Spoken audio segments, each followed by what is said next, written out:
Hello. Today we're going to talk a little bit more about the periodic table and what information we can get from the periodic table. So we've already learned a couple of things. We've learned that the atomic number, which is right here for lithium,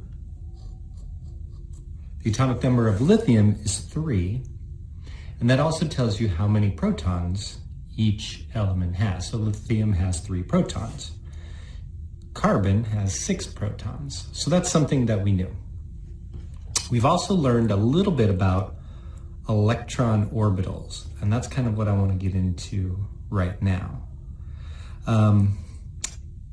In previous videos, we've talked about electrons going around the outside of the nucleus in specific orbitals. We're just going to talk about the first 3 orbitals. So when I have an element,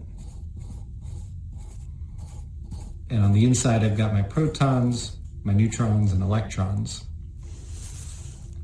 This is my nucleus. The first orbital, the first place that I'll find electrons, can only hold 2 electrons. And again, we've seen this. This should be review. The next orbital, so the second orbital, can hold up to 8. So it'll fill up 1, 2, 3, 4, 5, 6, 7, 8. You'll get all those 8 filled up. And then, if there's still more electrons, they'll go to some other orbitals. The third orbital, which is as high as we're going to get in this course, we're not going to talk beyond that. This is just introducing these concepts. The third orbital will also hold 8 electrons. 2, 3, 4, 5, 6, 7, 8. So we're going with a model that you've seen referred to before. It's a 2, 8, 8 model. Now further, if you keep going further in the periodic table, the orbitals get bigger, but we're not concerning ourselves with that. Really, we just want to worry about the 2, 8, 8. So the first orbital has 2, second orbital has 8, and the third orbital can have up to 8 as well. It doesn't mean they'll be full, it just means that's how many they can hold. So now that we have that, let's take a look back at our periodic table.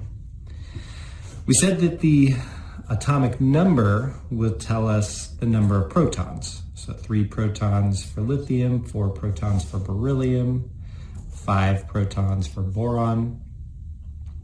But we can also figure out how many electrons there are for each element. Most of the time it's the same as the number of protons. So most of the time, carbon will also have 6 electrons. Another way that we can look at this and think about the orbitals is to look at the rows. So this first row, hydrogen and helium. There's only hydrogen and helium in this first row. And that's the first orbital. It only holds 2 electrons. 1 electron for hydrogen, and the second electron, or 2 electrons, for helium. Now that first orbital is full, and now we have another row. So that next row of electrons, we can start filling up. Lithium would have 1 electron, beryllium would have 2 electrons. We're skipping all this stuff down here. We're not concerning ourselves with this stuff.